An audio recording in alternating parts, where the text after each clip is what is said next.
ما در عراق سال 1979 میلادی هستیم. رئیس جمهور تازه منصوب شده اعضای حزب خودش رو به جلسه‌ای در یک سالن تئاتر محلی در بغداد فراخوانده. نام او صدام حسین است. کمتر از یه هفته است که به ریاست جمهوری رسیده، ولی عراق حالا متعلق به اونه و میخواد اینو همه بدونن. ماه جولایه، دمای بیرون نزدیک به 40 درجه سلسیوسه. سالن بسیار داغ و طاقت فرساست. همینطور که صدام روی صحنه میاد، با حوصله و به آرومی تعدادی برگه رو ورق میزنه و نگاهی به یادداشتاش میندازه. لحظاتی قبل از ورود رئیس جمهورشون، یکی از مردانش روی صحنه ظاهر شده و خبری اعلام کرده. توطئه وحشتناکی علیه رئیس جمهور و علیه عراق کشف شده. او ادامه میده گروهی از اعضای بلندپایه حزب توطئه کردن صدام رو از قدرت کنار بزنن و سپس فاش کرد تمام خائنان همین حالا در این سالن حضور دارند. و حالا جمعیت در سکوت خشکش زده. رئیس جمهور کنترل کامل داره. سپس صدام نام مردی را به صحنه صدا میزنه و مردی بلند قد و لاغرندام میان سال شروع به راه رفتن از بین ردیف ها میکنه. نامش محی الدین عبدالحسینه. او عضو شورای فرماندهی انقلابه. او مرد بانفوذیه، ولی کمی قبل در جلسه مرتکب اشتباه بزرگی شد. او با صدام مخالفت کرده بود. او روی صحنه می رود و پشت میکروفون می ایستد و به آرومی شروع به اعتراف می کند. اعتراف به تلاش برای براندازی صدام حسین. در همین حین صدام پشت میز بزرگی پر از میکروفون می شینه. او یه سیگار برگ قطور کوبایی روشن می کنه. اون مرد میگه من اونی بودم که پشت توطئه علیه رئیس جمهور جدید بود. این من بودم که سعی کردم بقیه رو متقاعد کنم، ولی این یه دروغه. هیچ کدوم از چیزایی که او روی صحنه اعتراف میکنه حقیقت نداره.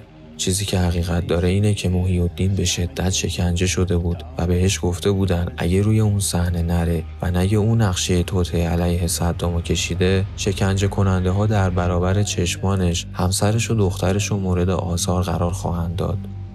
به خاطر همین اون چاره جز اطاعت نداره. او این کارو میکنه. برای حفظ خانواده‌اش محی الدین در مورد دخالت خود و اعضای حزبش در توطئه سرنگونی رژیم جدید صدام دروغ میگه. وقتی تموم میکنه، صدام دوباره صحنه رو دست میگیره.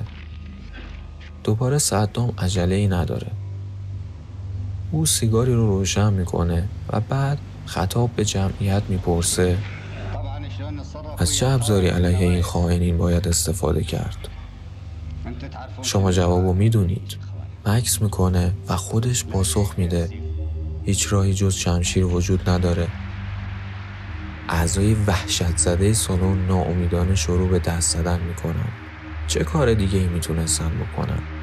صدام بعد به حاضران در سالن دستور میده وقتی نامتان را خواندم باید بایستید، شعار حزب را بخوانید و سالن را ترک کنید. و او شروع به خواندن اون نام ها میکند.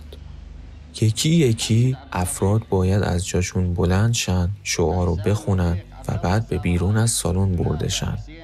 به اونا گفته نشد کجا قراره برن یا پشت در چی در انتظار اوناست، ولی شاید اونا حدسش رو بزنن. بیشتر اونا با اکراه طبق گفته ها عمل می کنند. اگرچه مردی کاملا گیج شد وقتی نامش خوانده شد. او همینطور که ایستاده داد میزنه من هیچ کاری نکردم. ولی صدام حتی به خودش زحمت نمیده بهش نگاه کنه. او فقط با خونسردی تکرار میکنه وقتی نامتان را خواندم بایستید، شعار حزب را بخوانید و سالن را ترک کنید. اون مرد سرش رو پایین میندازه و با قدم‌های لرزان از سالن بیرون میره.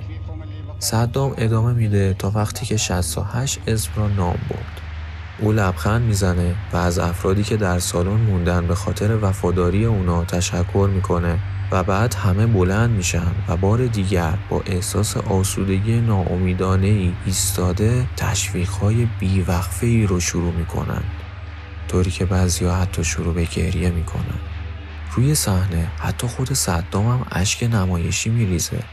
ولی در بیرون تمام 68 نفر که صدام نامشان برده بود سوار کامیونا میشن و به زندان منتقل میشن. در روزهای بعد 68 دادگاه برگزار میشه. 22 نفر از جمله 5 عضو شورای فرماندهی انقلاب به اعدام محکوم میشن. صدام شخصا تعدادی جلاد را برای انجام وظیفه اعدام ها منصوب کرده. اونا همشون اعضای حزب بعث هستند، ولی هیچ کدوم از اونا قاتل نبودن. اونا رو در ساختمانی که ظاهراً قرار بود توطئه‌گران نقشه‌های خودشون رو برای سرنگونی رژیم جدید صدام طرح ریزی کنن جمع میکنن و بعد محکومین را به حیات مجاور میکشن و در اونجا اونا رو مجبور میکنن زانو بزنن و بهشون چشم بند زده میشه. مأمورین حکم اسلحه به دست میگیرن و مقابل قربانیانشون قرار میگیرن. در حالی که برای سلاخی همرزم‌های حزبشون آماده میشن، صدای جمعیتی که در بیرون از ساختمون تظاهرات را انداختن به گوش میرسه. صدام میخواست مطمئن شه که همه بدونن سرنوشت نافرمانی چیه، ولی از همه مهمتر اون میخواد به همدستان خودش نشون بده، چه بخوان چه نخوان. به همین خاطر صدام مطمئن شده که همزمان با اعدام‌ها تظاهراتی هم برگزار میشه و این تظاهرات بزرگ باشه. هزاران عراقی با پلاکاردها و پرچم‌هایی گرد هم میان و رئیس جمهور جدیدشون رو ستایش و زندانیا رو محکوم میکنن و بعد دوستان سابق صدام و اعضای حزبش یکی پس از دیگری تیربارون میشن. بعضی از مأمورین حکم انقدر مضطرب و ترسیده هستن که تیرشون خطا میره و باید چندین بار به قربانیانشون شلیک کنند. وحشتناکه. ولی صدام خیلی راضی بود. در ذهن او این شروعی بی‌نظیر برای دوران ریاست جمهوریش بود. به این ترتیب اولین دستور رسمی رئیس جمهور تازه منصوب شده عراق اجرا شد. ولی بعد چه اتفاقی قراره رقم بخوره؟ 5 months ago, Saddam Hussein started this cruel war against Kuwait. Tonight, the battle has been joined.